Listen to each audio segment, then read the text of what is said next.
Last time on Square Roots. Don't worry, Master. The spores are just at my feet. I can feel them. I just want to say, I'm proud of you. Your father is proud of you. Oh, the spores have eaten out my eyes. Anyway, you're strong and will do incredible things. The spores are eating my teeth now, so I should probably wrap this up. In conclusion, you're great.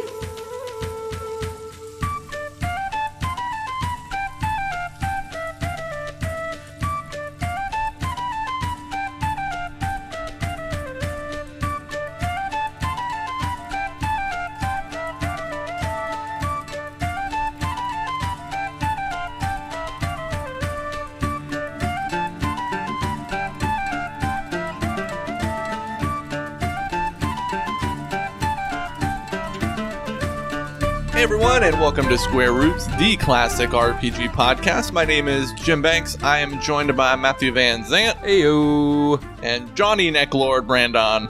Hello. This is everybody's favorite podcast, where we play and talk about everybody's favorite RPGs. I love RPG games. They're the best kind of games. RPG and you games, can tell games? that I love them because I do this podcast, which has somehow made me an expert on the subject. I am the first one to put an asterisk on that statement and admit that I am not an expert on RPGs, but I do like playing them. I feel like beating 26 in 3.5 years has given me more of a scope of them, more of an understanding. Yeah, I think maybe we have some insight. I am an RPG scholar, sir. I am an expert. CNN, if you need an expert to talk about RPGs, you have my number. We've compiled a list of every RPG with zombie dragons, and I'm playing through them one by one. Every RPG with zombie dragons. We also have a list of every RPG with toots. Yep. That's right. Oh, so what RPG are we playing now, guys? Suck on den. Suikoden. Suikoden. I've almost caught them all. All the people. Oh, really? How many do you have? I don't know. Most of them. I think I have like a handful left. That's crazy. There's 108, right? Mm-hmm. Wow.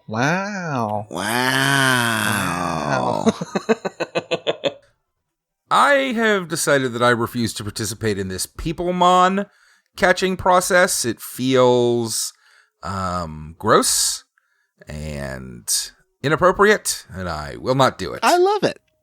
Collecting people, there's nothing morally wrong with collecting people. Recruiting What's wrong people with to collecting our humans? positive, powerful army, having a diverse band of soldiers and civilians helping the effort, talking about the value of each one. They're love people, John. They're not just notches in your belt. Each one is valuable, and I want each one of them in my party at all times because they're great. And I keep like being like, well, I want this person in my party now, and then like having to re-equip them and re-sharpen their weapons for 300,000 bits, and yeah, it's a problem. Where is the unlimited bits button? Even the gambling thing is no longer able to keep up with my sharpening addiction. Yeah. I was very much looking forward to playing this game on my hacked PlayStation Classic, and using Game Shark codes, and I never got it to work. So I have to play it like buy the game and play it like some kind of idiot. I have definitely bought the game and then playing it on my PS3. Ooh, I'm playing it on my Vita. Ooh. I'm playing it too. So, before we talk about Suikoden, gang, there's something else that we need to talk about. What? This podcast is shutting down. No, I mean, we need to talk about how we leveled up. Ooh. Well, let me tell you about a little movie I saw today called Jokester. Ooh, the Jokester? The Jokester. I went and saw Joker today, and I think it's a pretty good film. And I enjoyed myself, and it's not great. It's pretty good. It's well shot. It looks good. Joaquin Phoenix really kills it. And I felt like the movie was a mixture of Joaquin Phoenix doing crazy stuff and then like a season's worth of Law and Order ripped from the headlines scenes, none of which seem to have like a point or purpose, if that makes sense. It's a very empty movie. That's not good. Well, I mean, it's good enough for 2 hours in a theater. It's certainly not great, which is why I'm saying it's pretty good. I enjoyed it. If previews have interested you, go check it out. It's certainly, a good time. But I can honestly say I liked it, and I will never watch it again. Is Joaquin your favorite Joker? No, I was talking about this with some friends as I walked out. I think that he does do a great job. I still think Heath Ledger is the very best version of Joker we've gotten on screen. This is definitely a very different version of the Joker than you've really ever seen before. It's a more down to earth version, which kind of has its ups and downs. So I think he does a killer job, and I can see him getting nominated for an Oscar.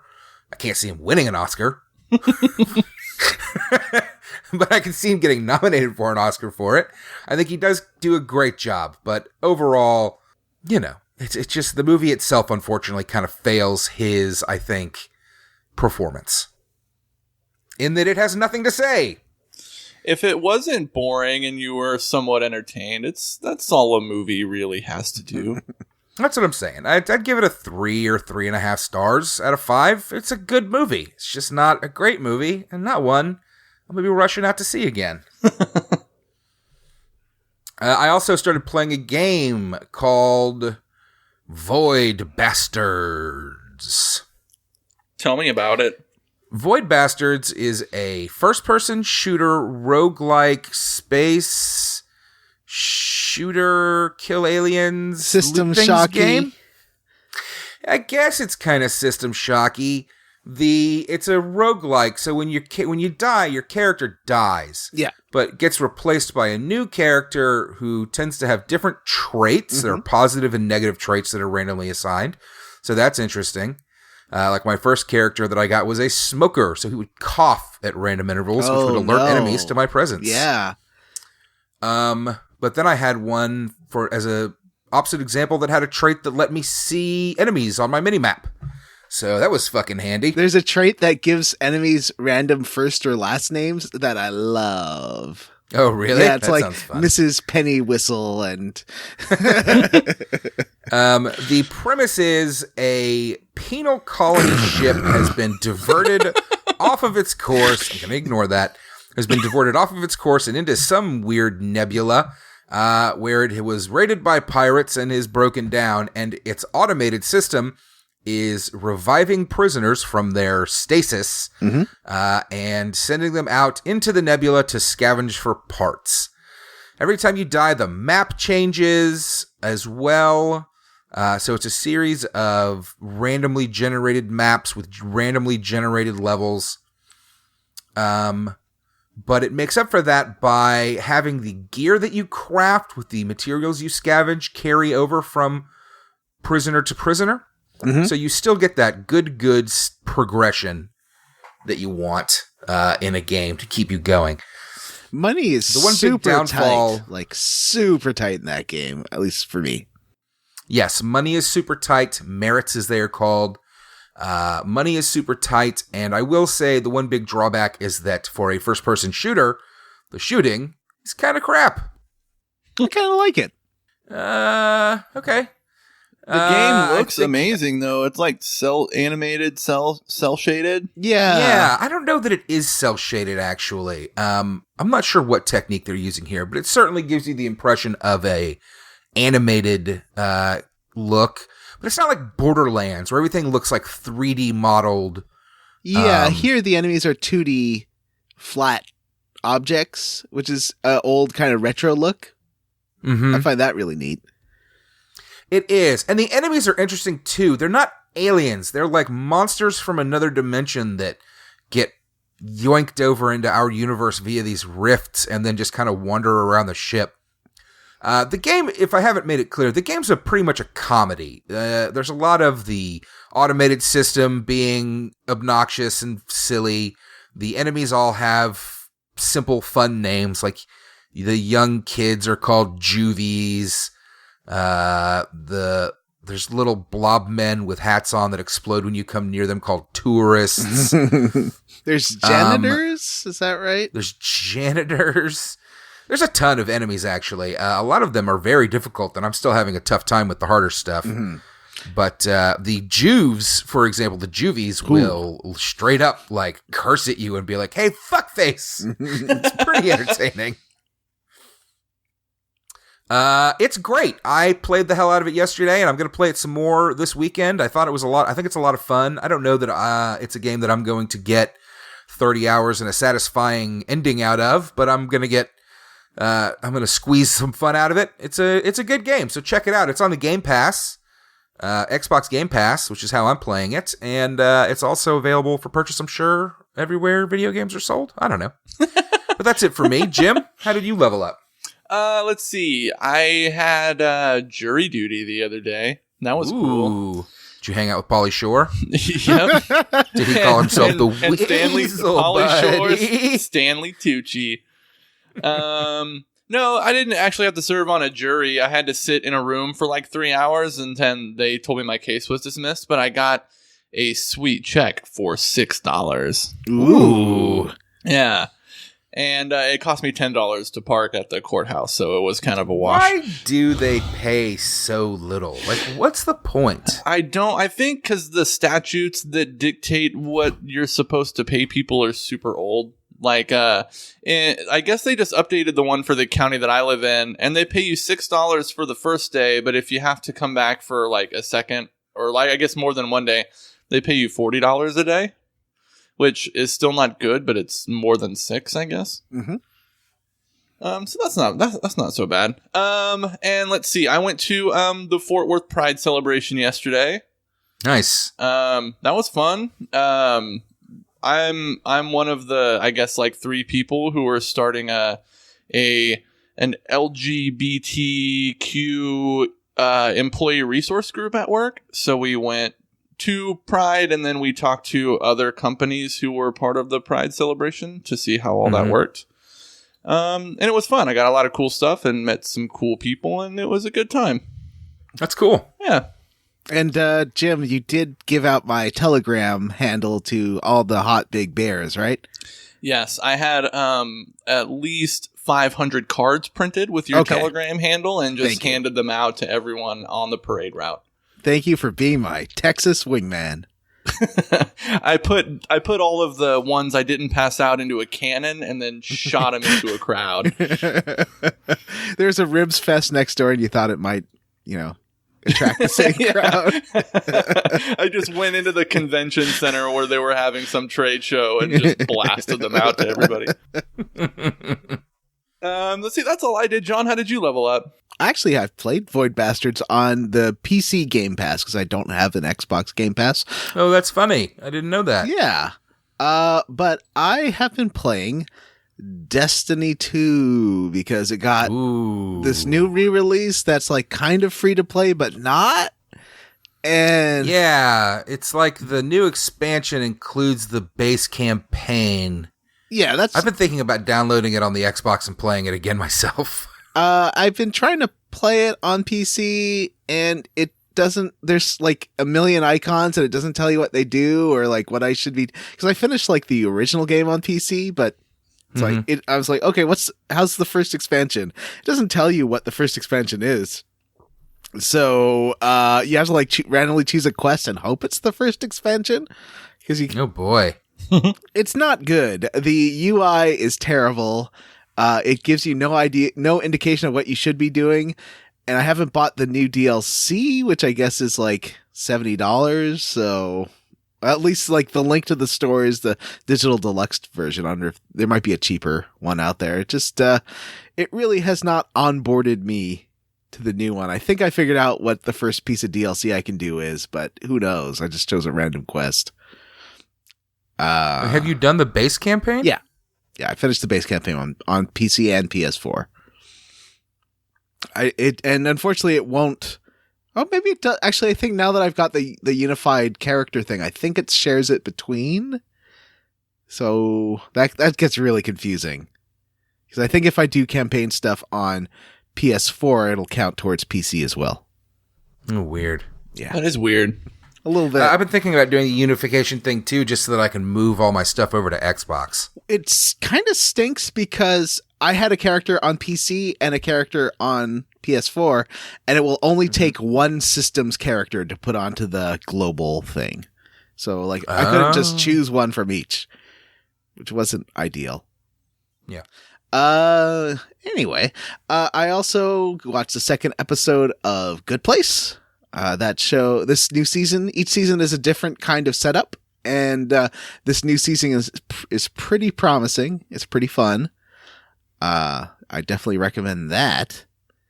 And that's about it. It's been pretty quiet. Mostly been playing Suikoden. I'm getting all them people mon. Ooh, let me add a thing to mine.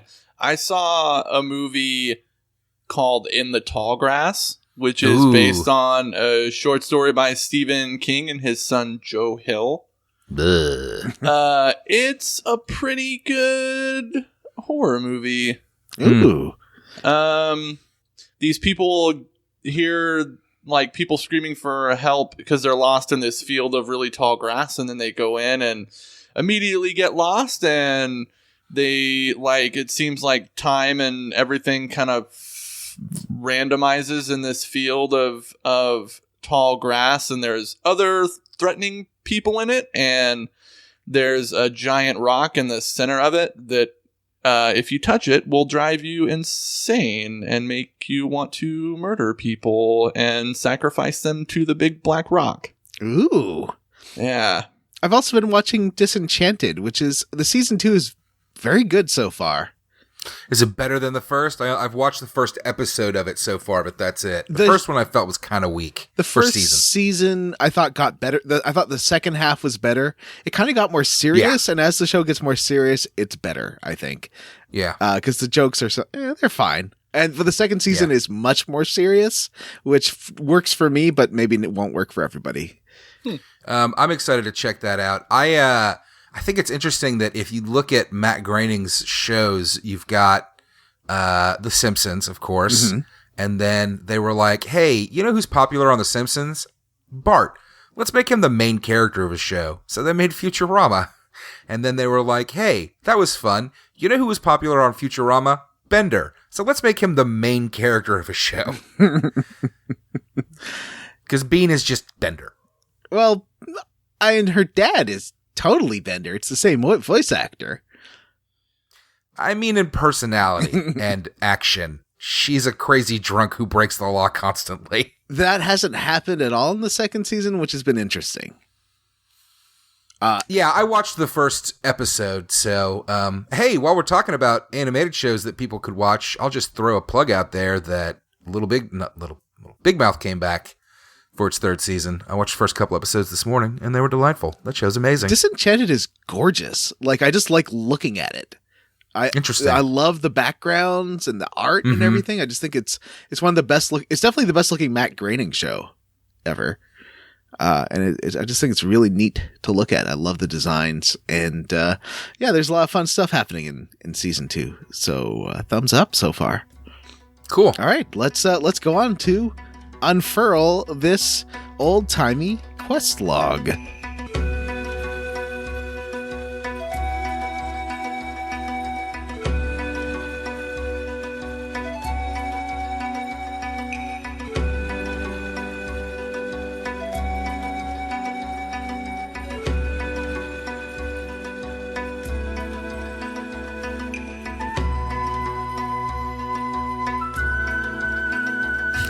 Is the quest log for Suikoden like a scroll? Yeah.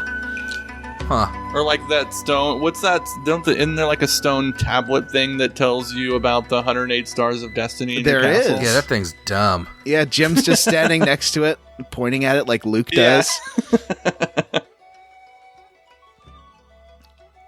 So what are we doing in this episode? We're at a secret factory. We're at a secret factory.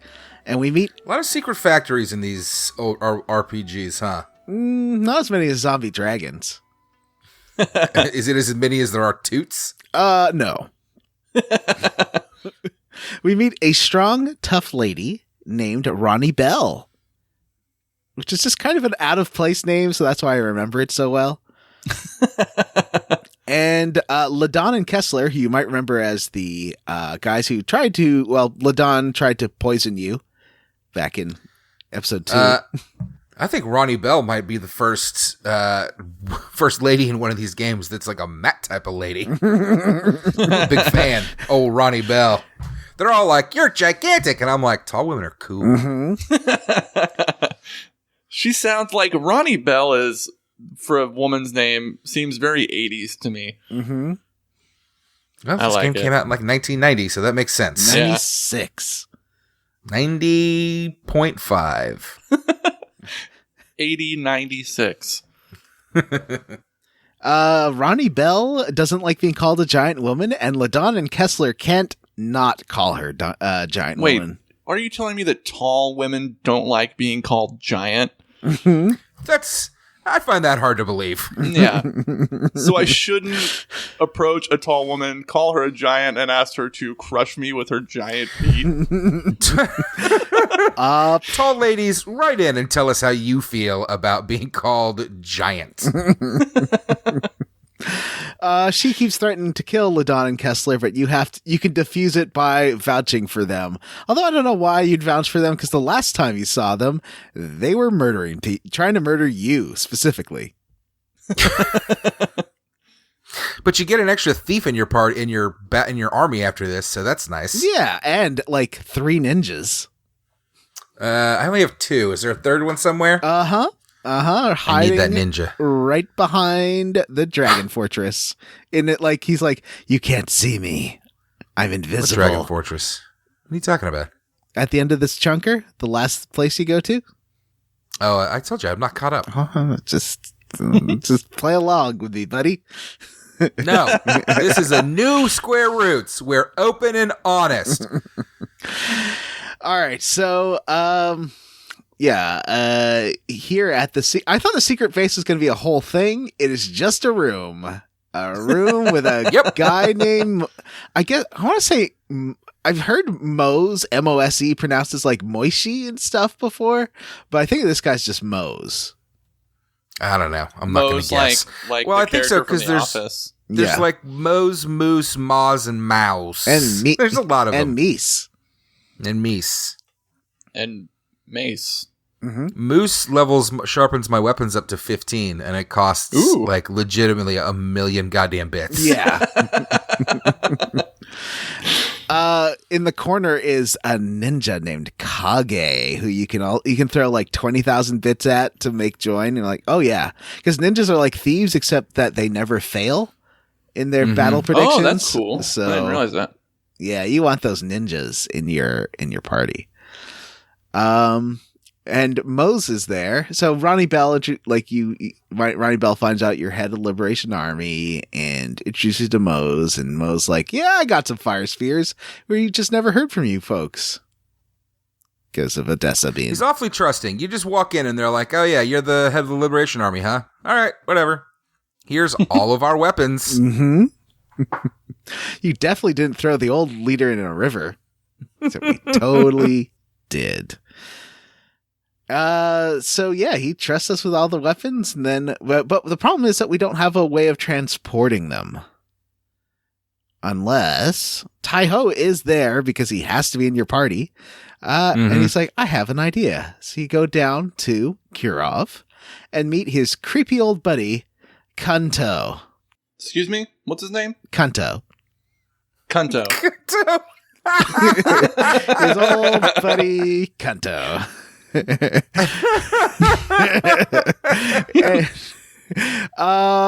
And Kun To is very generous, very open, very giving. Sounds like the name of a really inappropriate He-Man and the Masters of the Universe character. Hey, Kun To, meet Fisto. Oh no! Oh no! So it seems like Tamho and Kun To have a good old, an old long-term friendship, and of course he's the old, well, you owe me from last time. So Kun To's like, sure, I will open myself to you and give you everything. By that I mean lots of boats to transport these fire spears.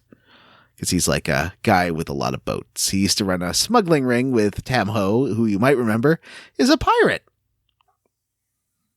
Oh, yeah. One of like 10 pirates that we have in our Like army. The cutie Kanak.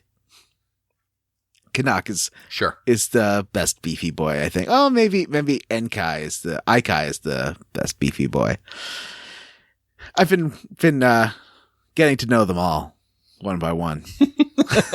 You take them out on dates like in Final Fantasy VII. Can you take him out to tea like in Fire Emblem?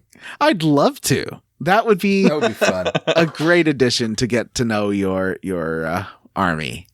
Yeah, if they the remaster problem with Suikoden, you should have the option of spending, like, they need to make this game like a Persona. Yeah. But like you level your main character up by spending time with your friends, and your friends being these other people. That's kind of what they did with Fire Emblem Three Houses. Yeah. I think you totally could, except that it's a Konami game, so they won't, because they won't make any new games ever again. Now they just make pachinko machines. And, well, at least they're doing re-releases, so hopefully they do like a Suikoden re-release at some point. I mean, they did just announce a brand new, all-new title Castlevania game. Yeah, did you see did you see that bad Contra game they just made? That was real not good. The what? The what? They just made a new Contra game that is terrible. Oh, really? Yeah. Oh, really? Got banned. Nobody was asking for that. I love Contra. Anyway, so you have a fun scene with Ronnie loading up the boats because she's super strong and super tall, and she's like, "Oh, I'll join you." And then Kun To joins you, and Mose joins you. God damn it! That's his name. His name is Kun To. And you and Kun To head off to the Slut Zone Castle. Yep, they're all. Come on, Kun To, let's go to Slut Zone. You know what they are? They're all sluts for liberty. Sluts for justice. Yep. So they, you realize that Ronnie's a slut for liberty, Kun To is a slut for liberty, Mose is a slut for liberty, and we head to the Slut Zone Castle, and now we're going to be able to repel that invincible army of your dads and get a win, because we've had a couple of bad losses battle-wise and need to recover from that. So you order Methir to gather troops, and you attack Tio, who is your father. And the fire spheres in this little battle section are pretty amazing, because they basically function as flamethrowers. You are burning those horsemen to death. I mean, it's all cute and pixel arty as these little guys fly up into the air, but you are just like... It is Armageddon against those poor armored cavalry, and you just destroy them. It is the most fun win so far in this game. I really like these little battles. Yes, especially now that you've got ninjas, it's really easy. Yeah, it's fun to watch. All these little sprites throwing or like heaving their weapons up and down and fighting each other, and then the little angels that fly up in the air after people are killed. So that's the best part. We talked about that last episode. Yeah, that's literally exactly where I stopped in the editing before we started this. Was us laughing about the little fucking angels that fly up into the air when you kill them all. So after we commit this war crime, Tio asks Vampire to do a one-on-one duel. In a real... Wait. No, it's your dad. It's a heartbreaking moment. Fucked up. Is it a heartbreaking moment? It's certainly a dramatic point of the story that he has now... His father doesn't have the black rune that all the other generals have. His father's just an asshole. Oh, you're right. Holy shit. So you just straight up murder your fucking father. Yeah. You sure do. Every other horrible fucking war criminal we've forgiven and allowed into our army. Yeah. And for some reason, your dad, you're just like, yeah, let's one-on-one fight, bitch. And then you kill him. Mhm. You murder your father. He is bad at one-on-one duels. And Yeah, he is. He gets his fucking dick knocked off. It's pretty funny. he's like, I'm going to do a desperate attack now, so you better defend. See, that's what he gets for being too lectury to his son, because he's just giving away his moves. Like, how did this happen? This bugs the shit out of me. How did you end up killing your own father when you are sparing all of these monsters? It makes no sense. It doesn't. Maybe he feels guilty because he realizes that everyone else was doing it because they were controlled, and he did it because he was a sucker who fell for his friend Emperor Barbarossa's lies. I guess. I mean, and also, can I point out that from the animation, it's very clear that Tyr is just attacking with a stick. Mm-hmm. It's just a stick, gang! But it's How did really you kill your sharp. father with a stick? I guess that's true. It is a very sharp stick. I sharpened that to 15, buddy. Yeah, me too. And I think there's... No, not before this fight. I did. No, you can't do it until you get Moose, and you don't get Moose until the Warriors Village, and that's after Oh, you're this. right. Okay, you're right. So I sharpened it till 12. Mm-hmm. And, so he sort of... Plus 12 sharp damage. He's real proud of Okay. you for murdering him. And This Yeah. is horrid. then he's like, hey, my two buddies, Alan and Greenspan. No, wait. Alan and Grenseal. Yeah, Alan and Greenspan. Grenseal, not former Secretary of the Treasury or whatever that dude was. I mean, that's a better guess than I could have made at it, John, because that shit's from like the 80s. Alan Grenseal, who are apparently like they have super high powered runes, but I haven't used them because they look boring. They're like Oh, really? They're just two like young corporate dude bros in armor. I don't want them in my Every battle is forcing party. me to bring along like 3 fucking people I don't want. So then you're just kind of stuck like, well, what am I going to fill these last couple of slots with? Like, I better put a mage in there. Yeah. I also always forget to change the formation of people when it forces them into my party. Oh, and that's bad. And it often like puts the short range people in the back so they can't do anything, and it takes me like 4 battles to realize it. I mean, it just puts whoever joined in at the back. It goes bottom to top basically and forces everyone else forward. Mm-hmm. And the Gotcha. problem is that everyone that the game makes you have in your party is like short range, so you basically only want to have mages and long range people. So it really limits the amount of beefy boys you can have in your party, because they're all the beefy boys are short to medium range. There's no long range beefy boys. There's no mage beefy boy. Yeah, I mean, I don't know that the mages are real. Like, I kept reading about how amazing Hellion was with all of her magic. She's pretty good. Like, her magic attacks do about the same as fucking Tyr's physical attacks. And you can't, and they're useless in random battles because they only have so many spell slots. So you basically have to hold on to their spells until the end. It's like having a blank spot in your fucking party. Well, with the random battles, I just use Tyr's like hell to just wipe them out because I have so many of those hell spells. Yeah. And I always have, and even for random battles, I have Mina equipped. Matt gave me the tip of using the flowing rune because we have a really hard battle coming up. And Mina, the dancer girl, I gave her that. And I think the first level just causes your defense to go up, but all the other levels of that spell, and I have like 15 of them, heal your entire party for all their HP. So it's like, oh, wow. Do you like level up your runes or something? No. How do you get more? Because I've got like, I want to say, I stuck it on Cleo, and I want to say Cleo had like 7 minor heal-alls and 3 major heal-alls. I think it depends on the magic level of each person. So I put it, Mina's good, Eileen is good, Hellion is good for maximizing the number of levels. And I also, by the end, I think I had Mina at level 50. Like, she had quite a lot of spell slots. I think, and I think Mina just lucks out in having a lot of spell slots. Everyone's a little different. Interesting. Because Cleo is sort of like she's like when you have a dual class person, because she's dual class archer / mage, which is useful, but that means she's not as powerful a mage as some of the other mages you'll get in the game. So I need to find somebody better to stick that rune on, is what I'm hearing. Yeah, I'd say like Mina so far, she has so many spell slots that she can't attack from the back row. That's the only problem, but that's fine. She doesn't have a great attack anyways. And you don't have to sharpen up the weapons on your mages because they are not going to be hitting anyone anyways. I still do because I have to, because my brain is broken. I'm sure there's other people like that too. I'm just leveling up everybody and giving everyone the best gear and everything. So Dad is dead, and you go back to celebrate.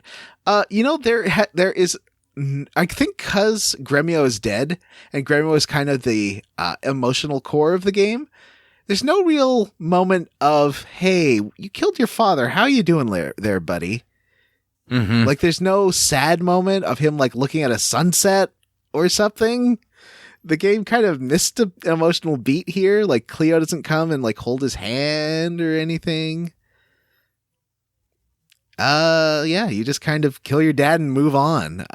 So you go back to the castle and start talking about what you want to do next.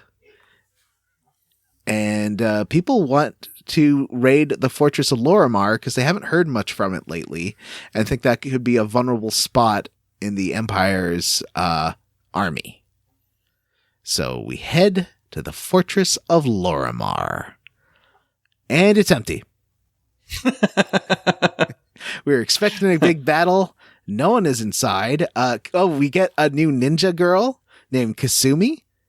She joins up, and she is amazing. She does a suplex. Her rune does a suplex, like Final Fantasy VI style, where she picks up an enemy and then drops it on its head.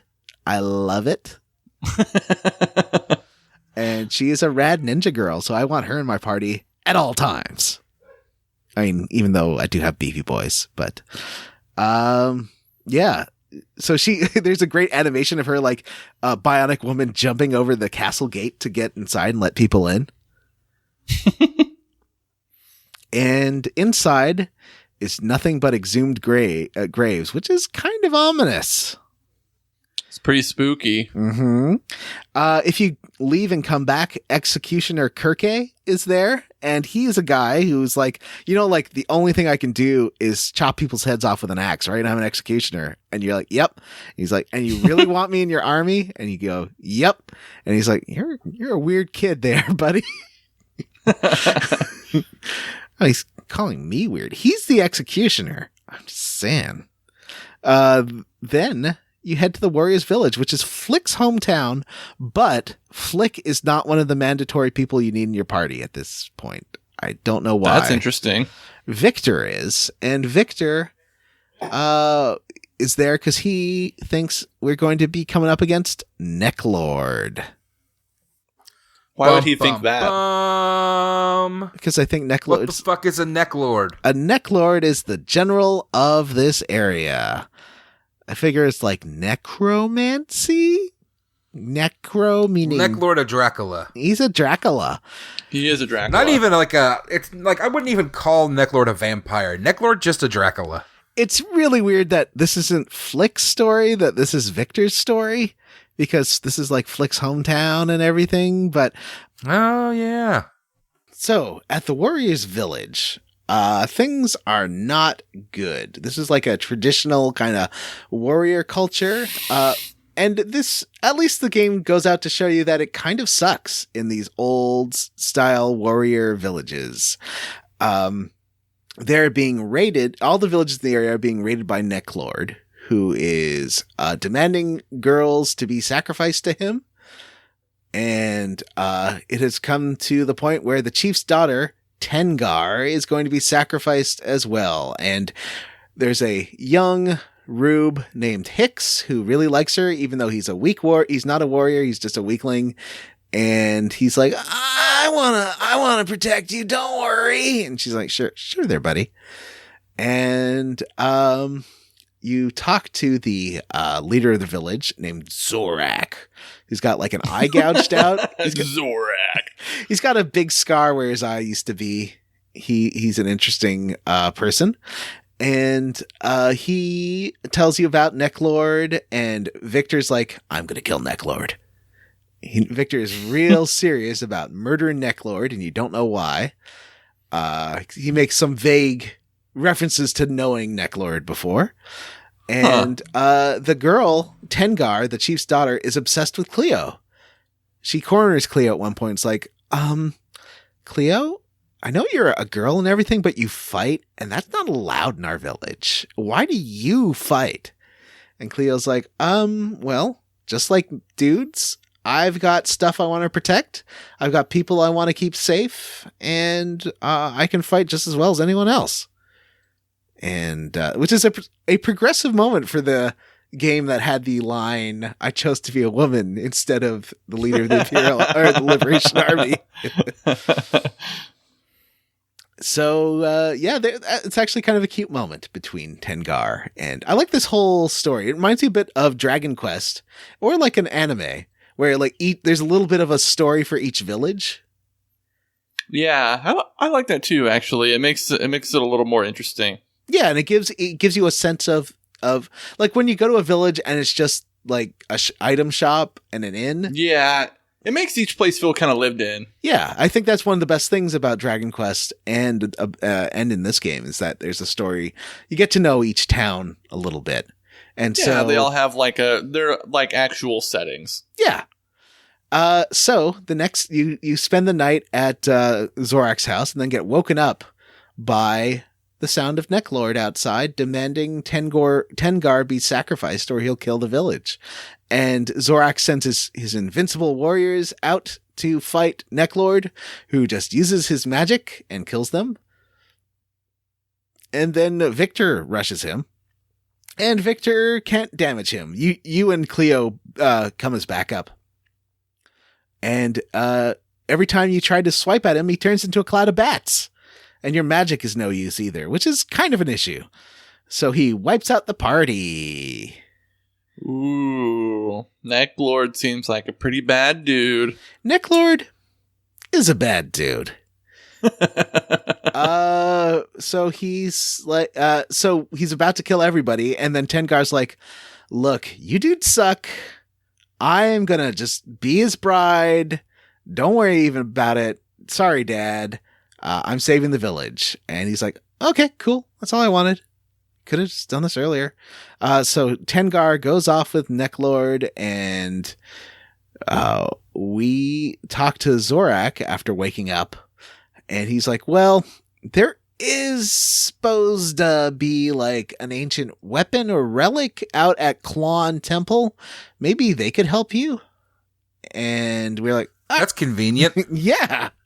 Why didn't you go there It's before, like a short buddy?" jaunt from the village. Yeah. It's like a 20-minute walk. Maybe you should have gone there before, buddy. This is where the Stonehenge magic stone is. Klon? Mm-hmm. What? No, I'm just kidding. Huh? Sorry. Who? That was a Troll 2 reference. Oh. So you head over to Klon.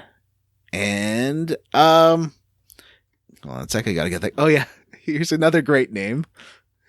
So you head over to the Klon, and it is run by a monk, Fuckian, who... Is that the correct pronunciation? I assume Yeah, so. of course it is. Yeah. Fuckian and Kun To. Yeah. Fuckian knows everything about everyone. Because, like, at first you're a little skeptical, but he's like, you are vampire. you come from Slut Zone Castle. You're the leader of the Liberation Army. And Cleo's like, everyone knows that. You are Cleo. You want to be a warrior woman. Cleo! Your likes include Sex in the City, and you go to this, you've checked in at this restaurant 5 times, and she's like, you just looked at my Facebook page.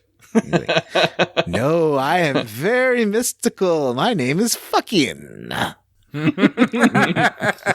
guy's portrait looks weird. His his dialogue portrait. Yeah, it has a real he has a real vibe. He does. He has a big shiny. He's like a big shiny like Easter Island head. His head is huge. Yep.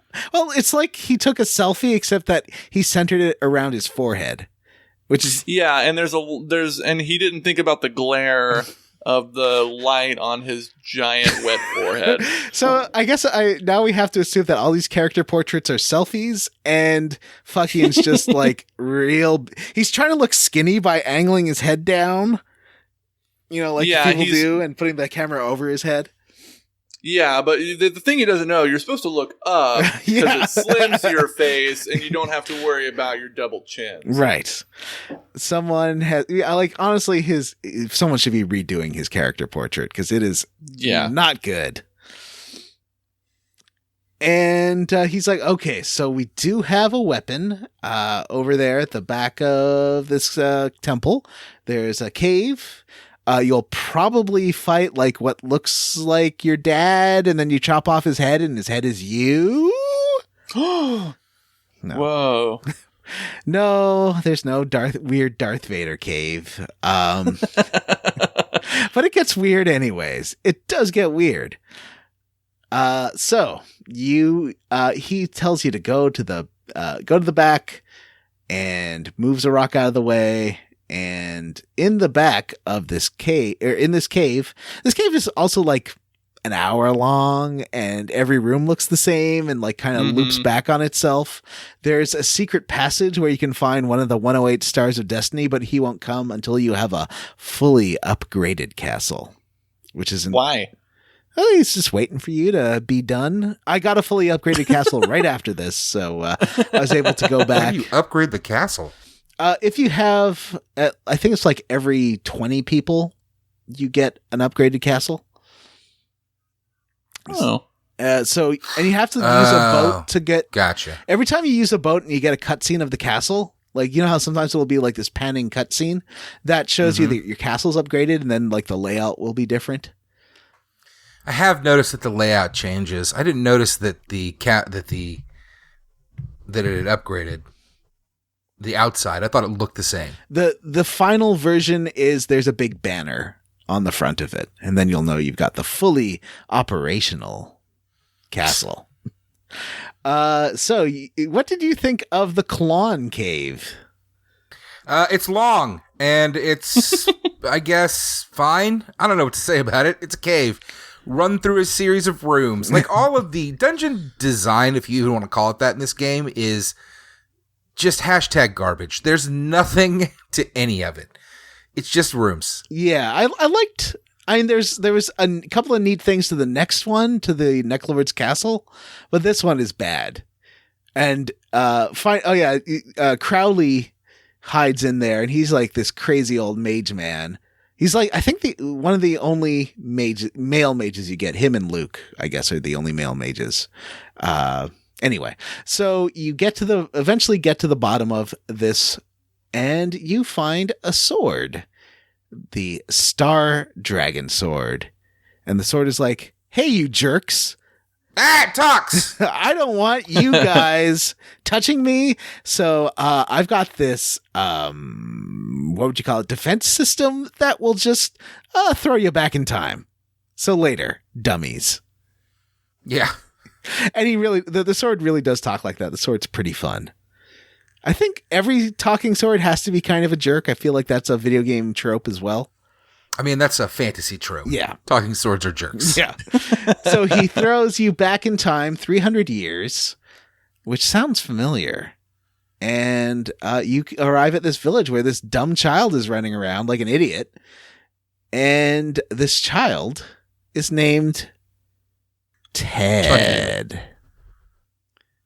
Ted. And we're like, whoa, the shock. is this child the same Ted, you wonder? Of course it is. Fucking obviously. Yes.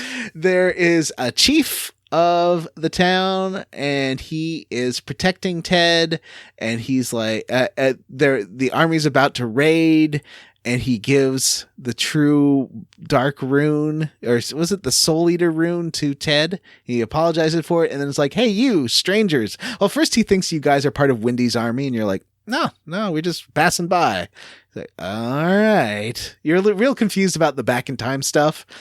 But he explains that he asks you to take care of Ted while the Wendy's troops, and this guy named Uber, which I always want to read as YouTuber, comes in and starts blowing up everyone. Uber seems real bad news. He's like in the James Bond always has that villain that James Bond villain always has a second in command that's a real jerk. That's kind of just like a not talking jerk who kills people. Yeah, like the dude with the hat. Yeah. Or the dude with the teeth. Or Grace Jones. Or Grace Jones. Yeah. Or that stomper from Tomorrow Never Dies. I like Tomorrow Never Dies. You know what? I've never seen a James Bond movie. Or What? the cat. Yeah. What? I've never seen a James Bond. You're That's heterosexual. How have you? I love James Bond movies. James I've Bond never movies are seen great. one. They're real dumb. You haven't even seen any of the new ones? No, I've seen bits and pieces of them, but never sat down and watched a whole Bond film. It was Like all of the Bond films, I think they all have the first movie is good and then all the rest are actually kind of crap-itis. like with each Bond. Yeah. Yeah, the third. So From Russia with Love was the second Bond movie with Connery, and that one's really good. And Goldfinger's good. And Yeah. Connery, I think, doesn't set the trend. Yeah. But then after that, I think they all have one good movie. Connery's got 4 or 5 good movies. Yeah. And They're hard to watch today. Oh, They're not. Yeah. They don't super hold up. No, they. Why? Why is it? Why is Well, it I bad? don't even mean the problematic elements, of which there are fucking legion. I can imagine I just those mean that they're movies so being- fucking old that they're kind of tough to watch. The action is bad. The camera work is It depends. bad. The fucking dialogue is bad. There's some I think that there's some really good scenes. Like a lot of the Roger Moore ones have really good action scenes, even if those movies are dumb. The Timothy Dalton ones aren't good. They have really good action scenes for like 1960s movies. Yeah. They just don't have really good action scenes for somebody that lives in 2019 and has seen actual good action movies. I think I have a soft spot for old action movies, so I definitely take my stuff with a grain of salt.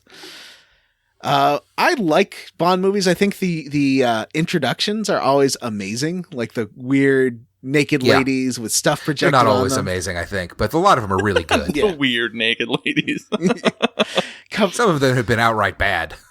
I don't like Aha's one, or I didn't like the Adele one. I don't like the new Bond movies for some reason, and like everyone loves them, it seems. I liked Casino Royale a lot, and then since then, every single one have been like, ugh. I thought Skyfall was good. So I've seen bits. I've seen like a chunk of the Javier Bardem one. Yeah. And then I've Which one is seen that? the Skyfall. part in That's Casino Skyfall, Royale right? Yeah. where they're using a big rope to whip Daniel Craig's balls. That is the most painful thing I've ever seen on screen. Yeah, it's crazy. But it's a good movie. It's a different kind of Bond movie, and it's a really good action movie. And then, he's not very Bondish in it. And then immediately after that, he turns back into James Bond, and the Daniel Craig version of James Bond is just a psychopath. Which is I more don't like enjoy the him. books, for sure. I guess. I mean, Bond to me is always going to be Connery. It's always going to be tongue in cheek. Yeah. I don't But know. even Like Whenever I think of James Bond, even though I've never really seen a movie, I always think of the dude. Wait, you've never seen a movie? I've never seen a Bond movie. I always think of who's the not Sean Connery, but who's the dude, like the guy Pierce from Mrs. Doubtfire? What's that guy's name? Pierce Brosnan. Pierce Brosnan. That's what I just said. I always, and well, he was the Bond in the GoldenEye video game too. So Yeah. Well, that's another good example of GoldenEye is a legitimately awesome fucking James Bond movie. I really like Tomorrow Never Dies. I think that's a great all one of the too. rest of the Pierce Brosnan ones are hot trash. Oh, World is Isn't Not there Enough one that's and like Die Another Day are is it- both bad. is it Tomorrow Never Dies the one that they always make fun of? Oh, There's one of those Pierce Brosnan movies that's got like Jim, some a lot of these movies laughable get set made fun piece in of. it that people make fun of all the time. Die Another Day has one where there's a satellite melting ice caps and That's Bond it. is surfing on them, and it's like the worst CG Bond. Like, if you've ever seen, remember in The Matrix 2 where he's getting into a fight with all the Smiths and it looks like a cartoon? Yeah. It's like that. It Yeah. looks awful. Hold on, I gotta look this up. Yeah, look for What about the one where he's in an ice city? that's the same one. Bond Is it? And tsunami they drive the surfing. car out on the ice, and it's just like a 20-minute car commercial. There's an amazing scene in On Her Majesty's Secret Service where they're driving a Mercury Cougar on the ice. But yeah, I like car chases. Oh, everything in this surfing thing is the stupidest thing I've ever seen. The best scene from Die Another Day is Madonna shows up as an ex-girlfriend, and she's actually fun. Like, that scene is fun. They have a really sexually tense fencing scene. I like Madonna. Yeah, me too. I think she's good in little cameos like that.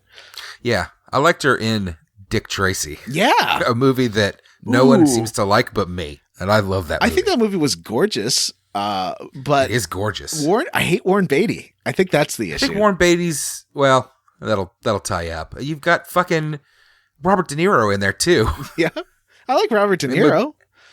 and Madonna. And it's just that whenever Warren Beatty walks into a party, it's like he's walking into a yacht. Oh god. All right, so back to Klon. So Yeah, or the hidden. what just happened? Is this not James Bonding? I'm confused. We're in this hidden village. Ted gets put into our care, and then we quickly abandon this child, which is one of the funniest things in any of the games we've played. So the village is under attack. The grandfather delays the troops. We get into what looks like going to be a fight with YouTuber, but then he just leaves. I don't understand what happened there. And Grandfather gives his Soul Eater rune to Ted. yeah. So Ted has the Soul Eater rune now. The village gets obliterated by YouTuber, and we go back up and can escape through the light that is in the little pagoda that we got warped into in the first place. And Ted's like, "Oh, so I'm coming with you, right?" And we're like, "Ooh, about that." I told him, sure. I was like, yeah, kid, come on, have fun. So what happens when you tell him yes? Nothing happens. You get in, and when you pop out the other side of the glowing light, it's like, well, guess Ted couldn't make it. At least I had the decency to tell him, "Hey, you're going to have to take care of yourself for the next few hundred years. Sorry about that, kid." Jesus. Ted's about to have a real bogus journey. If Yeah. You know what I mean. He is. Like, we are literally abandoning a child for 300 years. Okay, it's not like we were his fucking guardian. We met him 5 minutes but ago. the old guy told us to take care of him. We do not. Okay, he probably shouldn't have said that to strangers who are about to get sucked back to their own time. This is not your fault. I feel like Unless it's a you little bit. intentionally abandoned the child like John did. At least I gave him a heads up that, hey, kid, the world's a tough place. You know. So we go back to the light in the pagoda and warp back into Klon, at which point the sword's like, oh, all right, you guys are trying to fight Neclord. Well, I can cut through anything. I am a badass sword. And Victor's like, well, I'm Victor and I'm going to use you. And he's like, cool. Guess. And there's a lot of anime. What does this translate to in gameplay terms? Now that Victor has a badass magic sword. He can negate Neclord's invincibility. So, in gameplay terms, Yeah. nothing. We can kill the boss. Mhm. Yeah, he doesn't do any extra damage, I don't think. No. You think that I thought he'd get a new sword. And maybe the name changed. I think so. It is now Star Dragon Sword. So we head back to the Warriors' Village and start planning our attack to take on Neclord. You get back and they're literally standing out front like, well, we're going to go attack the Neclord's castle now. Mhm. Bye! Mm-hmm. So we decide to raid Neclord's castle. Only it doesn't quite work as planned because Neclord's got like a magic gate. And he also sent Zorak an invitation to the wedding, which is nice. That's thoughtful. He is going to marry her so he can suck out her life essence. But Is this guy's name actually Zorak? yeah. A lot of fucking He-Man names on this episode. We got Kun To, we got Zorak. Yeah. So we get to the wedding, and the thing is that he sent Zorak an invitation, but he doesn't let Zorak in. He's only letting Vampire, because I guess he is a vampire. No, McDohl, Tyr, whatever you want to call him. Dracula. In and Tyr's friends. So Why didn't they just name this thing Dracula? Neclord is a cooler name. Neclord is a cooler name. No, it's not. Neclord? Like necromancy, right? Yep. Get it? Mhm. I get it. So the two issues are no one but your group can get through the door, so all these warriors aren't going to get through. And then Hicks, that weakling idiot from before, is like, I want to come along and fight the vampire too. Yeah. I just imagine His dad's like, fuck you. And he's like, no, fuck you. And then you can be like, yeah, all right, come along. And then his dad's like, I'm so proud of you, son. it's not his dad, it's his girlfriend's dad. Whatever. Well, it's the difference. So he wants to save his girlfriend Tengar, and he's like, well, now you can name your sword, because that's like a whole thing. He's like, first the dad's like, you're not coming through. You're not a warrior. You haven't even named your sword. And he's like, I don't care. I want to save her. And I'm like, no, I don't want you in my party. I already have a cool party with strong people. I don't need you in it. But I don't know if you have to take him along, but I did, because he's one. Did he join you? Yeah. I'm sure you had to take him along. I mean, there's always 2 or 3 of them that are permanent in your I party. didn't. I agreed to him coming along, and then Zorak's like suddenly changes his tune. He's like, "That's what I've been waiting for. You are now a warrior. You can name your sword." And he's like, I've already named my sword. I'm going to do it. And Hicks is the worst. I had to kick out a good character from my party to get Hicks in there. And it stinks. I took him back to the castle and got him some proper armor. Yeah, I and didn't sharpened do that. his sword up to 12. I should have done that too. But he was pretty useless. Yeah, and he's of course a frontline only guy. And he named his sword Tengar. Yeah, that's a little creepy. Hey, guys, Yeah, don't name your swords after the girls you have crushes on. Mm-hmm. It's weird. Agree. So you get some real good Castlevania music through this dungeon, which is pretty fun. But the dungeon's also really long. Each time you get to a balcony, you basically have to get there by sunset or he will kill Tengar. And you see the sun setting more and more each time you hit the balcony. It's like 3 stories. It's not that long. I did it twice. Yeah, I did it 3 times. What? Well, because I died the first time because I didn't have Mina there with her flowing rune. But the second time, I went back afterwards because after you kill Neclord, there is someone at the organ with oh boy, who you can recruit who really wants to kill a YouTuber. So, But by that point, you can just let all the enemies go because they're not worth the XP. yeah, that's true. Because like it makes you run out of the place when you beat Neclord, and it really didn't take long. It took like 2 minutes. Yeah. So you get to the paintings on the way, and there's a zombie you can bribe who tells you lots of things. Like for 25,000, he tells you nothing. But for 10,000 bits, he tells you, hey, there's an order to these paintings that you should do them in. Oh, I should have paid him. Yeah.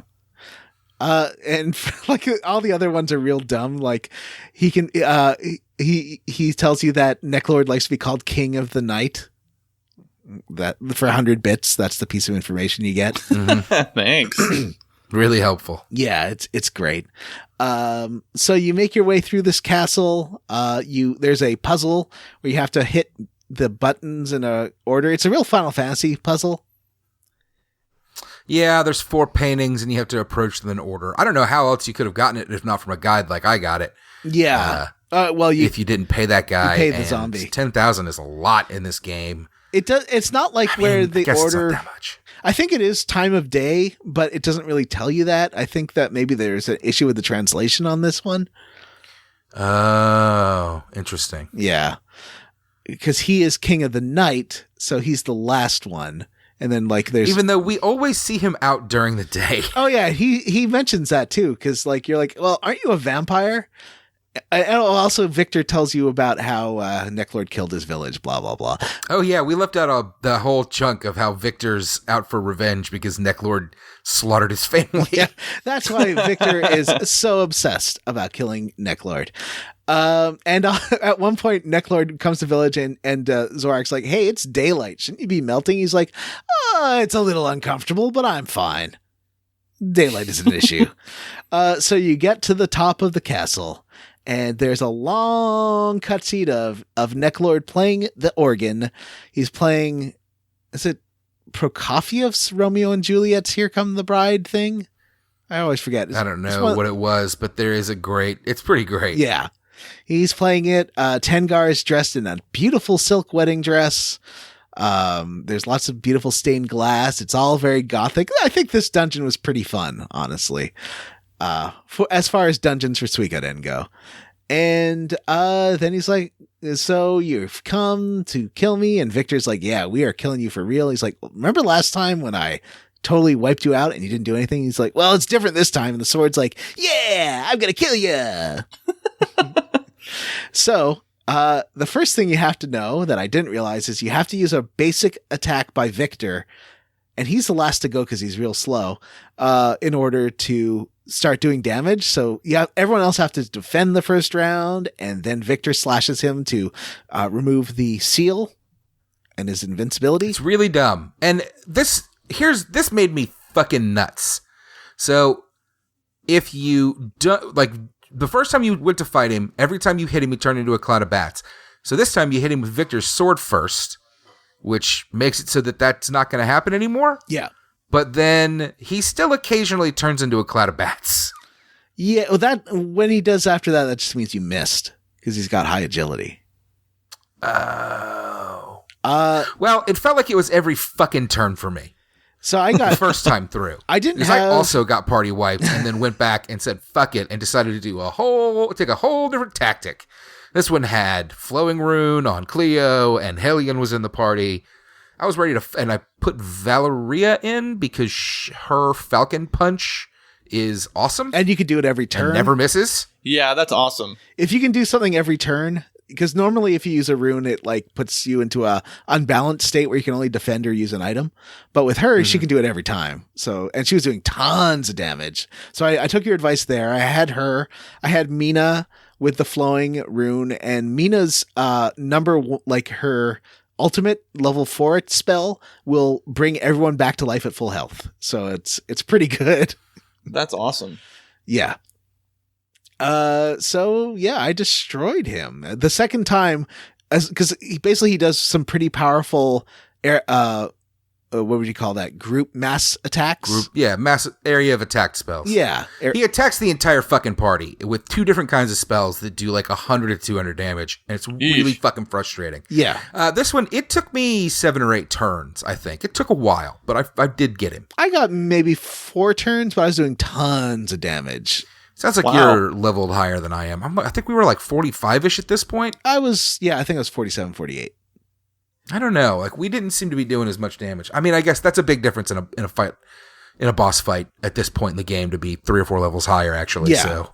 Yeah, this game, it does make quite a bit of difference. And I was using all the runes. And I also had Cleo with fire magic doing quite a bit of damage. And because I don't really get how magic works in this game. It's spell slots, D&D style. I don't like it. I don't like the whole rune thing. I don't understand. How do you level up runes? You don't. I don't think you can. Yeah, you don't level up. But you can stack them. I don't understand. You can stack this game. the attack runes. You can't stack the magic runes. Because you can attach runes to your weapon, but that's a whole other thing. Anyway, so you kill Neclord. He's staggered, and then Victor delivers a final blow with the magic sword, and he disappears into a pile of smoke, basically. It's pretty good. Yay! We did it. Yeah. Goodbye, Neclord. And then Tengar is like, Hicks, you saved me. And we all kind of just like stare at her for a second. We do the blinking gif of Drew Scanlon from Giant Bomb going like, yeah.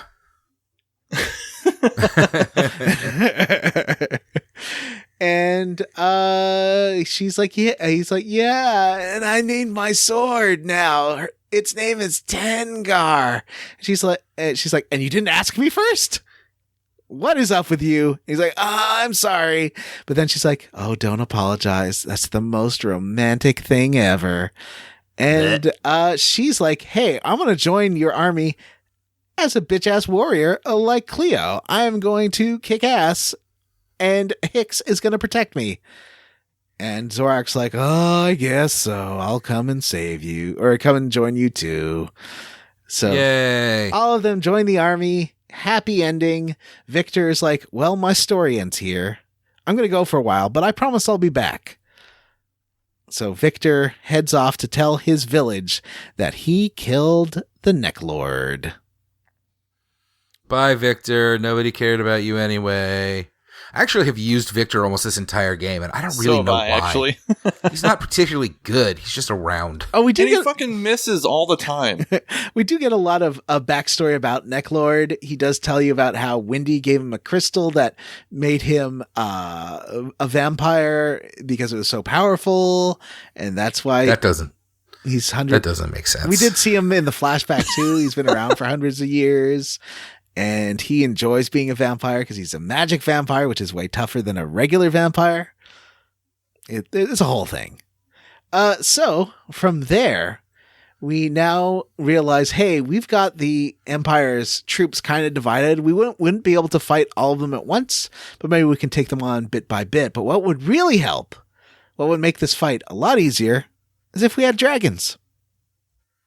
So we head to the Dragon Warrior Village. Humphrey, who is that blonde guy we never talked to from the Thieves base, or from the Rebel Army base at the beginning, he's like, hey, I'm besties with the head of the dragon dude, so let's go over there. And we head over to the Dragon's Den. Now, there's a problem. Basically, we get to the front door of the Dragon's Den, and the guard's like, I don't know, you guys, and we aren't taking any visitors right now. And Humphrey's like, yeah, but I'm besties with Joshua. Joshua, leader of the dragons. And he's like, don't know you. You're not on the list. Sorry, no one's getting through. The Emperor Barbarossa himself wouldn't come through. And we're like, well, maybe we can go to Anti and see if anyone knows anything about getting through. We go to Anti and meet the best character, Vincent de Boule. Yeah. Vincent de Bouge. Vincent de Boule, who is a scummy aristocrat. He is great. He's a Frenchman, and he is running. Everyone dine and dashes in this game. There's a lot of dining and dashing, and he is he is running out of the inn and demands the inn owner is like demanding payment. He's like, I gotta run, and runs into you guys, and he recognizes you immediately as the leader of the Liberation Army. He's like, oh, my best friend, we are both aristocrats. You're the son of Tio McDohl. And apparently doesn't know the news or how kind of a touchy subject that is right now. He's like, oh, yeah, aristocrats like us. Does Tyr react at all? No, because he's a silent protagonist. And then he calls Flick a commoner. Flick is not super excited about that. And he's like, well, I'm going to go off to the Dragon's Den later. And of course, you have to pay his bar tab, which is 200 bits. Really, that's fine. I can still steal millions of bits from Gaspar the Dice Man every day. So don't worry about it. The question is where does Gaspar get all this fucking money? Yeah, I don't know, because he's financing my army. Yes, he is financing the whole army. Yeah. So we head back to the Dragon's Den, the gate, and Vincent de Boule is there, and he doesn't understand why they are not letting an aristocrat like him inside. And he's like, I'm very famous. I've been in here lots of times. You boy there, how long have you been working there here? And the guy's like, oh, I've been a guard here for 5 years, man. He's like, oh, it was just a little over 5 years that I came here last time, so let me in. And he's like, nope, no way. And then Vincent's like, well, okay, I do know a back entrance, guys, if you want to take that. He shows you how to sneak in behind the statue, and then you do. And there's a short dungeon, and you get to the end of the dungeon, and then basically do a cartoon Wile E. Coyote thing of looking down and realizing you're standing over a gap and fall into the nest of dragons. Uh-oh. But all the good scaly boys are snoozing. And Milia is there. She is a dragon rider. And she's like, what are you guys doing here? You trying to kill our dragons or something? But fortunately, Futch, who you might remember from the beginning of the game, recognizes all of us and is like, hey, buddy. Hey, friends. How are you? Why don't you come talk to Joshua? And you note that the dragons are just sleeping, which is kind of weird. So you head to the fortress. You talk to Joshua. Joshua's like, hey, all our dragons are sleeping. They won't wake up and we don't know why. And there is a guy named Liu Kang who apparently knows how to make medicine. Do you know this guy? Have you heard of this guy? We can't find him anywhere. And we're like, maybe we might know where he is. Also, you can recruit someone named Krootz here, who is an old battle friend of Humphrey. They fought together at the Battle of Kalaka, which is that destroyed town you walked through earlier. Mm-hmm. And you go back to the castle, grab Liu Kang, go back to the Dragon Fortress, and then Joshua is like, cool. Oh, you know Liu Kang. That's so awesome. So, Louis, buddy, can you take a look at our dragons? And he's like, yeah, they've totally been poisoned. These dragons have been drugged. Because the dragon riders were trying to remain neutral. They're trying to be Switzerland on this whole thing. But it looks like the Empire has come in and poisoned their dragons, which destroys the neutrality treaty. And the only thing we could do is search for a cure, which is something we'll have to do next time on Square Roots. Gotta cure them dragons! So, next time on Square Roots, we finish Suikoden. Whoa. Whoa. Should we go ahead and announce our next game? Oh, yeah, it's time. Yeah, we usually do it on the second to last. Yeah, I guess you're right. Seems early, but... It's going to be the biggest shock and surprise of all time. Listen, I fought against this every step of the way, but at the end of the day, the Vanessa wore me down. Mm-hmm. And yes, listeners, just in time for Halloween, we're playing Vampire the Masquerade. Oh, I don't want to play this game. I don't either. It looks like a Linkin Park video. It's a broken PC game from fucking 1996. Why are we playing it on the show? Okay, it's 2004. I think it was one of the first Source games. It does feel kind of like it does have that like a new metal aesthetic to it. It looks I was so bad. confused because there is an older Vampire the Masquerade game, I think, that I definitely played some of, but it was so broken on the PC that I never managed to get more than a couple hours into it at a time. So I'm not. We aren't super excited about Vampire, and it's going to be a bad game, but that's okay. Maybe it's good. People think it's a classic. Yeah, Vampire the Masquerade, starting the week after next, because next week we're playing to The end of the game. the end of the game. I'm really excited to be fucking done with this game. I'm tired of it. It's fine. It's not bad. It's not very good. It's fine. It's a pretty middle of the road game, but it's fun to play. It's not as fun as Breath of Fire was. But Not at as least fun it's as a Vampire lot the Masquerade shorter. Bloodlines will be. There for mini games, I think we talked about the match game last time, which is this confusing matching, like finding matching pictures game, which is weird. And I didn't play any of the other mini games other than the dice game, which I played many hours of. So Yeah, I've played a fuckload of the dice game too. To the point that when I first started playing the dice game, I actually kind of liked it, and now I fucking hate it. yeah, I do like that you can just continuously bet all of your winnings. That kind of speeds things up a little bit. except That's a good point. that he rolls, even with like all the luckiest doggies in the party, he rolls so well about half. He either rolls amazing or bad.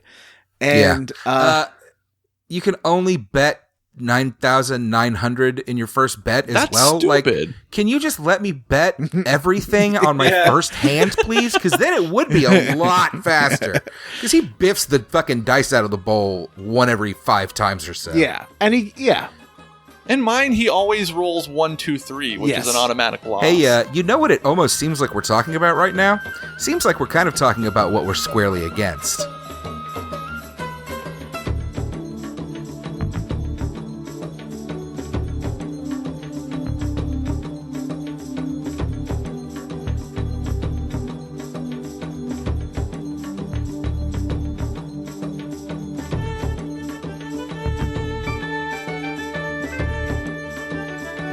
what?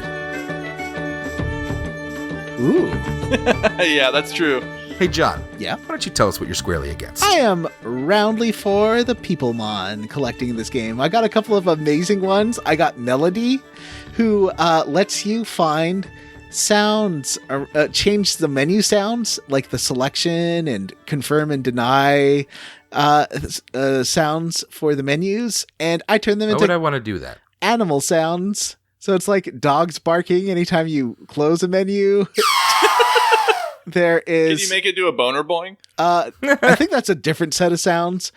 But No. so I have kitten sounds and dove sounds. It's amazing. I love it. And there is a guy who is a stained glass expert, and he will change the color and shape of your windows, and you can find different window settings for him. There's a Is librarian. that what all the paint? Is that what all the paint is for? No, that's for the painter who is painting a big portrait of all the 108 stars. It's a mural, right? Yeah. Oh, that sucks. Yeah. So I'm finding all these fun people. I'm having a good time. Oh yeah, I think there's some paint I have to go give to the painter and paint a bit more of the mural. I love it. I love the Peoplemon collecting. I love this game. I think it's one of my favorite games we've played. I mean, to me, that just means that eventually when we play it, you're going to like Pokemon a lot. Maybe. All right, Matt, what are you squarely against? I'm squarely against Neclord and his bullshit castle and his bullshit not being Dracula. Neclord. It's a dumb name. Do you think he Jim, what are you squarely after against? he turned into a vampire, do you think he just leaned into this whole Dracula aesthetic? He's like, Clearly. Does he have a pencil mustache? I think he he does. He is wearing like a classic Dracula outfit and everything. Dracula is played by John Waters. No. Do you think? Did he rename himself Neclord? I think so. For sure. Wouldn't that just be a crazy coincidence if he was born Neclord and then just ended up becoming a vampire master man? Neclord, sweetie, it's time for dinner. Stop talking like that. What is wrong with you? I do not eat tater tots. Oh, okay. All right. This joke might not go over, but I'm going to give it a shot here. Oh, no. All right. It's kind of like, have you ever, that there must be some gay men out there who are named Gaylord, right? Like, that is a name. I see that. Is that a name or a all the surname? Time. It's a name. It's a first name. That's not a joke. That's a true thing. That is, yeah. Mm-hmm. Great bit. Neclord. All right. Jim, what are you roundly for or squarely against? This is a constant source of annoyance for me, the limited inventory of all of these characters. Yikes, I hate it. It's not the worst inventory menu we've ever had to deal with, but it's up there. Yeah. I don't like that your equipment takes up slots in your fucking inventory. Mm-hmm. Yeah. That sucks. I kind of wish, especially since you have 108 people to equip, that you could auto-equip everyone with the best equipment you have in the vault would be great. Yeah, yeah. What game have we played? One of these games that we played has an optimize button where one of the Final Fantasies have optimized buttons. Yes, and it will automatically give everybody the best equipment you have in your inventory. Button. Yeah. All right. Well, hey, you know what we have this time? What's that? We got 2 emails. 2 emails? Ooh, 2 of them. Who wants to read the first one? I can. Oh, you do it. Okay, John I'll read the next one. Oh, should I read this one? Yeah. Okay. All right. This one is from John. He says, not John Brandon, a different John. Listener Maybe not John Brandon. He says, Marie's Inn is not free. She steals 20 to 30 bits while you sleep. If you try and use the inn in your own castle without any money, she will wake you up in the middle of the night and kick you out. Do not give this dishonest business your bits. First of all, you're not my dad, John. I want to freak Marie. Tries her best. It's a tip. You should be tipping your housekeepers. And if they don't, it's their right to go through your pockets as you sleep. Yeah. You cheap ass jerk. You're forcing her into this life of crime by not tipping her properly. Just go to the dice man, steal the money, and give her the proper tips she deserves. Does she take 20 to 30 per person or just in total? I think in total. Even either way, it's still way less than every other inn in this game. Mm-hmm. All right. We have an email from Ryan J.L. Miller. Hey, y'all. Just curious for a breakdown of Matthew's top 4 college football playoff predictions and who he has winning it all. If there's time, what Florida-based team is he a fan of? Thanks, Ryan Miller. You know Matt and his love of college football, and I think probably Bama, Clemson, Ohio State, and obviously the Texas Longhorns. Or maybe the 21st ranked SMU. Go Ponies! Right, guys? You know what I'm talking about? What's SMU? Southern Methodist University. Oh. Was that where you went? It's the college in Dallas. It's where my brother went. Oh. As for Florida, I go to a lot of USF games because they're local, and I do follow, and I like UCF a lot. Too bad that they finally broke that streak this year after 2 undefeated seasons. But, it was going to happen eventually. And most of my friends are Florida Gators fans, so I tend to root for the Florida Gators. But I guess my number 1 team is the Longhorns. I don't know, guys. I have a weird relationship with college football where I watch a lot of it. I don't have a particular team that I'm super vested in, but that's okay. I went to film school in Colorado. And the first 2 years were at the Community College of Aurora. So I lived in Aurora, Colorado. And the last 2 years of the film school were at the University of Colorado. So the Buffalo, I want to say, are their thing. But I had to drop out after one semester because I couldn't afford it because it was like $8,000 a year, $8,000 a semester. And You should have just that was a lot of gotten money. your tuition money back and rented a camera and shot an indie film that would rocket you into stardom. You know what you should have done is taken out a bunch of American federal government student loans and then absconded to Canada once you had your education. Unfortunately, because I was an international student, I could not. I couldn't get a loan in Canada to go, and I was working 50-hour weeks, even though I was only supposed to be working maximum of 20-hour weeks. Yeah. I was working like crazy to try and pay this off, and it was just too much money. That's a bummer. Yeah. So anyway, go Buffalo. That is my university story. What about you, Jim? Where did you go to college? I went to Kansas State University, home of the Ooh. Wildcats. Heck yeah. He's a Wildcat boy. Yeah, everybody always expects them to do really well because they had the really famous coach for a while, but they never do. I've been to Manhattan. Hey, that's something we have in common. I know. I was dating a guy who was going to that university. Well, we've both been to the Little Apple. Yep. Ooh, boy. Hey, I'll give a quick plug to my favorite college football podcast for anybody that listened to this and understood what we were talking about. Check out the Shutdown Fullcast. It's delightful.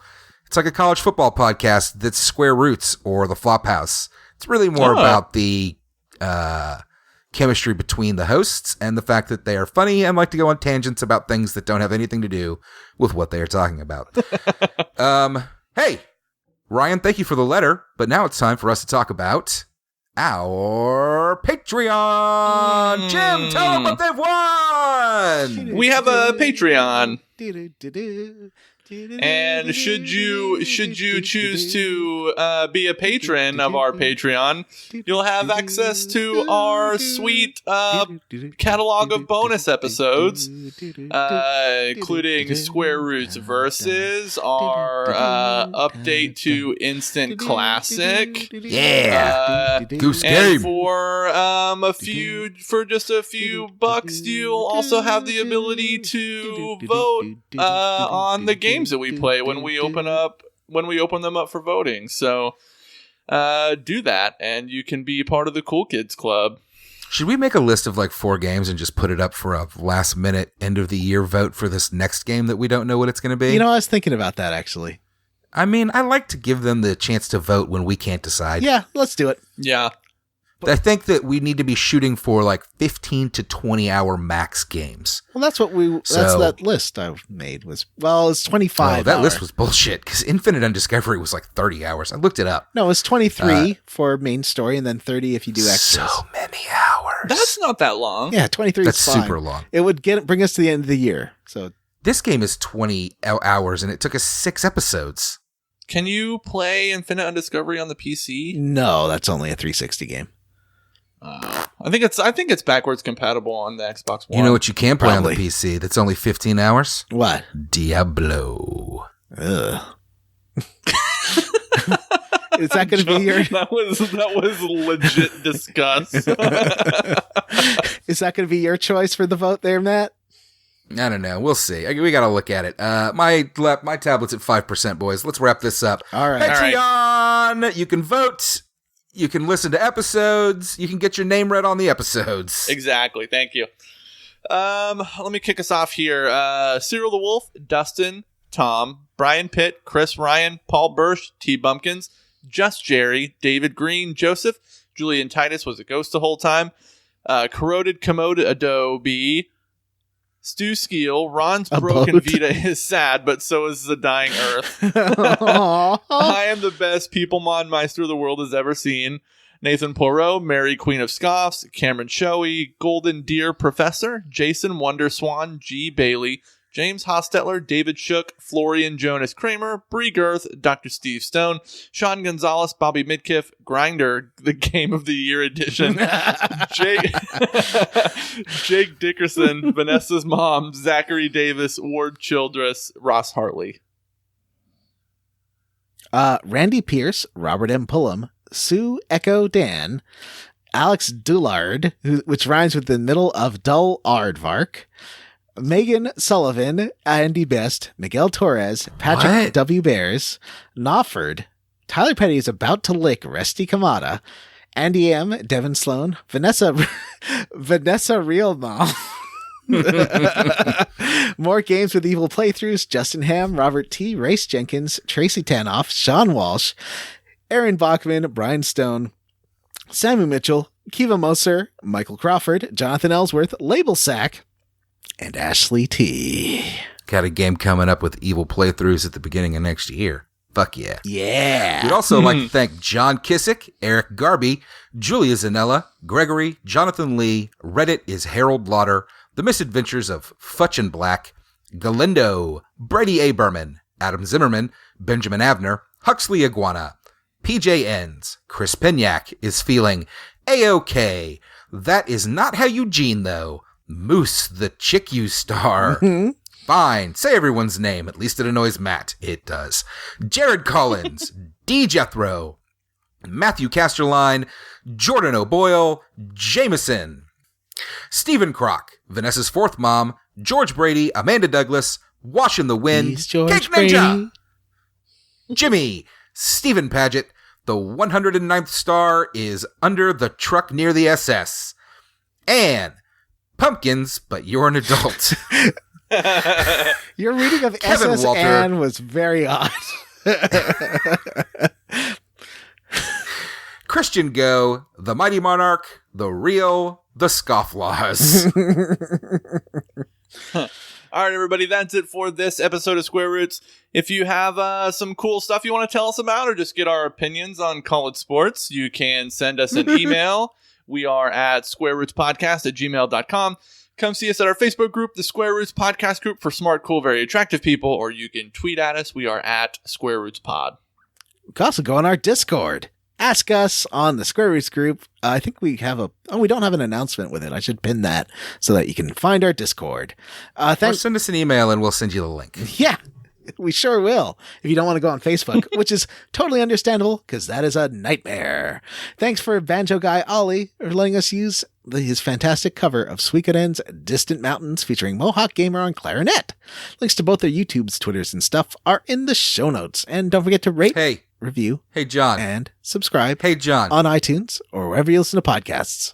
Yeah, buddy. Hey, listeners, please rate, review, and subscribe on iTunes or wherever you listen to podcasts. And if you do, I, Matthew, will tell you how you leveled up. You monster. Yeah! Bringing it back. Damn I'm it. stealing John's bit. No. I was thinking the other day, what if we brought back the bit where we did fake ad reads? Ooh, or Game Fact Thread of the Week. Oh, Game Fact Thread of the great. Week could be its own bonus episode. Some juicy shit Yep. down the Game Facts hole. All right, everybody. For Square Roots, I'm Jim Banks. I'm Matthew Van Zandt. I'm Johnny Brandon. Bye. Skadoosh. Splish. What about Kunto? John. Hello. John. Hello, you everyone. did this. My name is Kunto. Fucking Kunto. I'm very open. I'm very accommodating. Come see me whenever you'd like.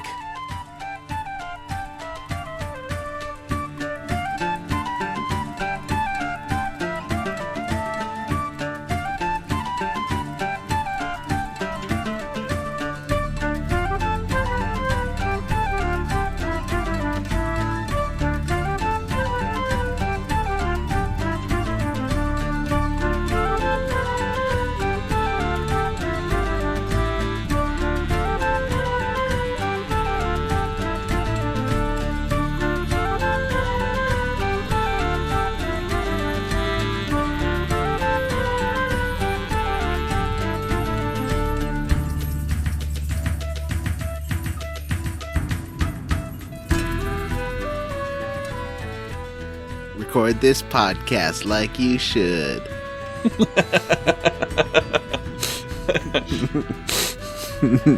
My mic. My track.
about how we leveled up. People don't like those jokes, Matt.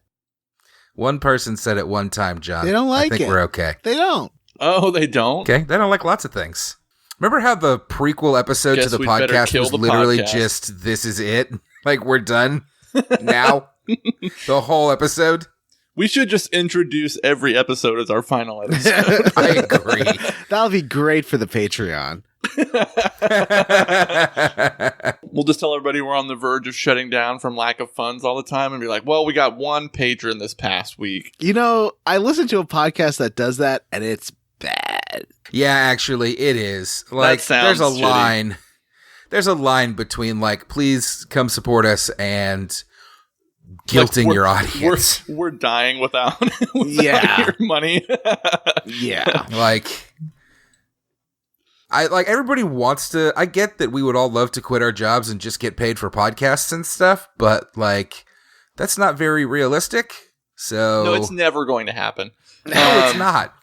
That's okay. It's not just me in an apartment somewhere. I got a whole family I'm taking care of. Podcasting ain't gonna cover it. Yeah. And also, we should take this opportunity to say, for the people who are patrons, we appreciate you. Yeah. We don't rely on your money, but we do appreciate it.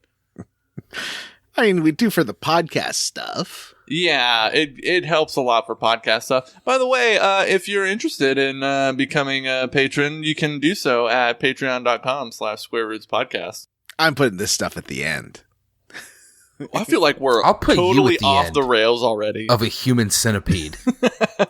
So, Matt. Yeah, if we get up to $1,000 on the Patreon, Matthew will be in a human centipede. That's not Hang enough on. money. That is not what I said. And we'll broadcast it on the Patreon.